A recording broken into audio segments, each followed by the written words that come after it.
Most people read the scriptures on a surface level. They see the word king, and they imagine a man in a distant palace, completely detached from the grit of the streets. But to truly understand the protocol of the kingdom, we have to bypass the English translation and dig straight into the ancient soil. We have to exhaust the text. Let's look at the word. In Strong's Hebrew, the word for king is Melech, Strong's H4428. But Melech doesn't just mean a title. It comes from the primary root Malach. Strong's H4427. Malach is a verb. It means to reign, to ascend the throne, to take counsel, and to be inducted into royalty. It is active.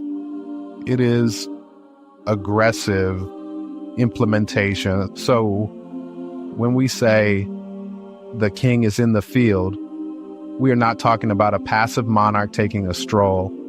We are talking about the active, reigning sovereign stepping out of the palace gates to inspect his domain. Now, let's look at the environment, the field. In Hebrew, the word is Sadeh, Strong's H7704. Sadeh means the open expanse, the uncultivated land, the wild, the battlefield. Inside the palace, there are walls, guards, and intense protocol. But the Sadeh, the field is where the real work happens. The field is the chaotic, unpolished reality of everyday life. When Yahweh enters the Sadeh, the separation between the throne room and the dirt is eliminated. He leaves the structured environment of the palace to walk among the workers, the warriors, and the watchmen. Why does this matter? Because the king's law is still absolute, even in the open field.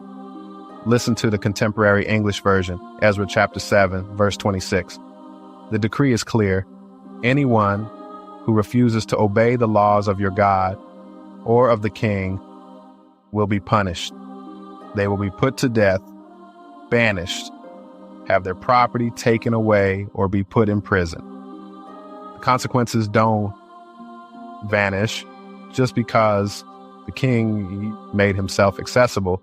The penalty for rebellion remains swift.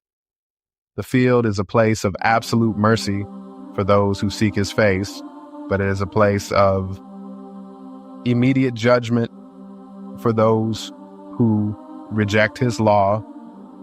The signs are never hidden if you know where to look. They are etched into the very fabric of the cosmos. Look up from the field. Just imagine the view from the Watchtower in the dead of night. You see the moon, the faithful witness in the sky, keeping track of the appointed times and seasons. And right there, piercing through the darkness, is the Regulus star, the heart of the lion, the star of the king. Encompassed perfectly within that golden circle of divine design, the heavens are declaring the exact same truth that is playing out on the ground. The king is in position. The king is observing. And the standard has been set. This is the season of implementation. It's not about just knowing the text. It's about applying the law in the Sadeh. The king is evaluating who is actually doing the work and who is just talking. So what is your posture when the sovereign walks into your territory? You don't panic, you don't hide. You stand 10 toes down in the truth, knowing the laws of your God, your power, and the laws of the king. You recognize the prophetic weight of the hour. This isn't a game of religion. This is a royal administration taking its rightful place on the earth. The time for ignorance is over. We are pulling the definitions. We are exposing the roots. And we are exhausting every lie. The ops tries to build. Look to the sky. Look to the text. The king is in the field.